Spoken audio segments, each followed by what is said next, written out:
Hello, my name is Marcus. I'm the compiler of a collection of therapy quotes entitled Psychoanalytic Self-Awareness Quotes.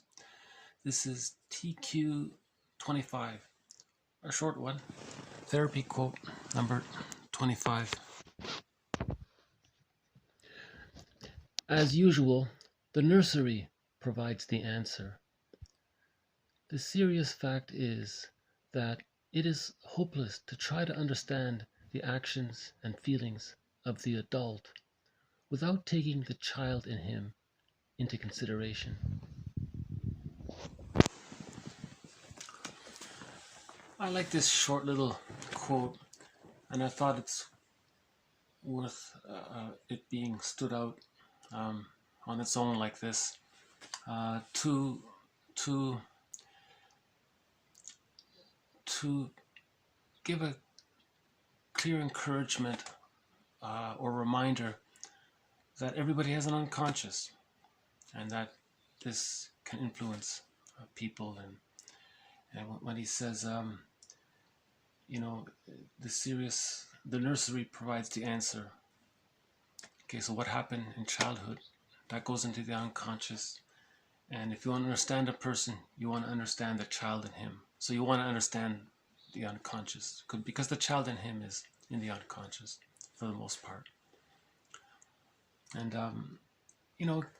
keeping this quote in mind, I think, promotes empathy. Um, Remembering that everyone is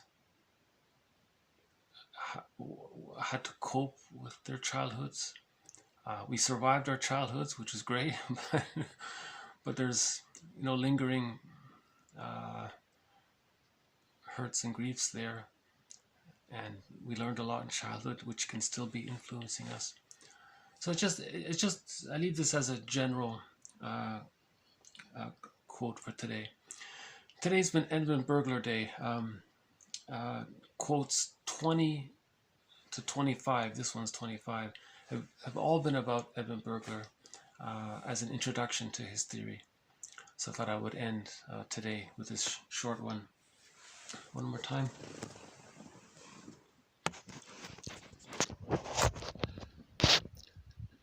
As usual, the nursery provides the answer. The serious fact is that it is hopeless to try to understand the actions and feelings of the adult without taking the child in him into consideration.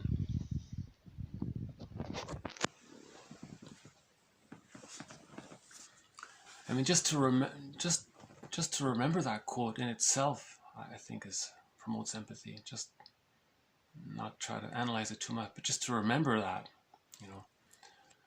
Eric Burns says we all have the three states: the child, parent, which is another version of the child, just an adult body, and the adult, the conscious ego. Okay, thank you very much. I know Edmund Bergler's theory is challenging, and he got a lot of criticism, I imagine.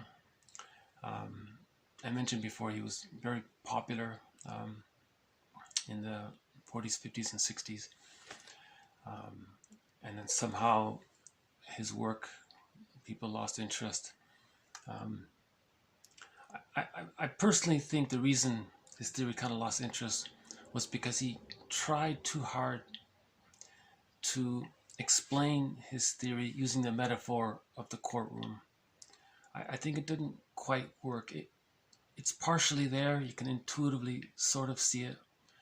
Hopefully the way I explained it between quotes, from quotes TQ20 to TQ24, I hope those quotes from 20 to 24, as mumbled and as messy as it was, I hope that's been a little more, I hope I was able to explain that theory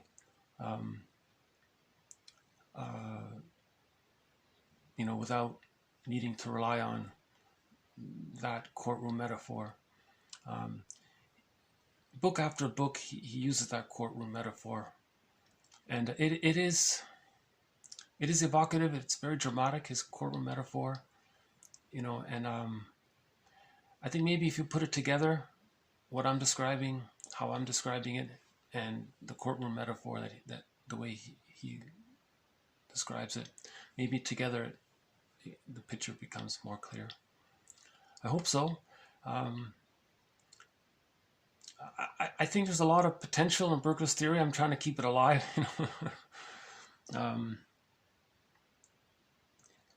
Maybe the jargon he used kind of is outdated. Maybe that's one of the reasons. So that's why I'm trying to keep it as...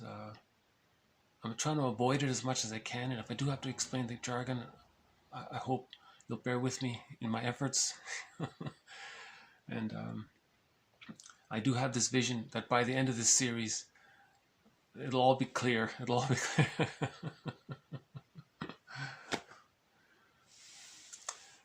Okay, so thank you very much once again. I'll see you next time. Bye for now.